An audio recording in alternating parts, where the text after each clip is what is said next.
Mega fans ఎప్పుడెప్పుడా అని ఎదురు చూస్తున్న సమయం రాని వచ్చేసింది. ఎట్టకేలకు గేమ్ చేంజర్ అప్డేట్కు రెడీ అవుతున్నారు మేకర్స్.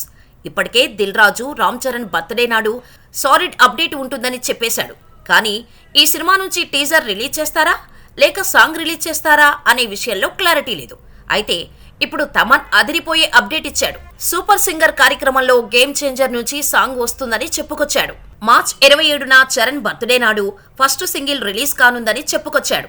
అయినా కూడా ఈ విషయాన్ని నమ్మలేమన్నట్టుగా అన్నాడు. కానీ ఆ ఊహ ఎంత బాగుందనే మాట వినిపించడంతో తమన్ ఒక్కసారిగా నవ్వేశాడు.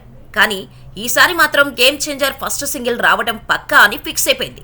అయితే గతంలో ఈ సినిమా నుంచి జరగండి జరగండి అనే సాంగ్ రిలీజ్ చేస్తామని అనౌన్స్ చేశారు. కానీ ముందే లీకైన ఈ సాంగుపై ట్రోల్ జరగడంతో రిలీజ్ చేయలేదు. ఇప్పుడు చరణ్ బర్త్డే ట్రీట్గా ఇదే సాంగ్ను రిలీజ్ చేస్తారా లేదా మరో కొత్త సాంగ్ ఏదైనా రిలీజ్ చేస్తారా అనేది తెలియాల్సి ఉంది. ఈ సినిమాను స్టార్ డైరెక్టర్ శంకర్ ఎంతో ప్రతిష్టాత్మకంగా తెరకెక్కిస్తున్నాడు. కేవలం పాటల కోసమే 90 కోట్ల వరకు ఖర్చు చేసినట్టుగా టాక్ ఉంది. తమను కూడా శంకర్ సార్ కోసం కొత్త బ్రెయిన్తో పనిచేశానని చెబుతున్నాడు. దీంతో గేమ్ చేంజర్ ఆల్బంపై భారీ అంచనాలు ఉన్నాయి. మరి తమన్ ఈసారి ఎలాంటి ట్యూన్స్ ఇచ్చాడో చూడాలి.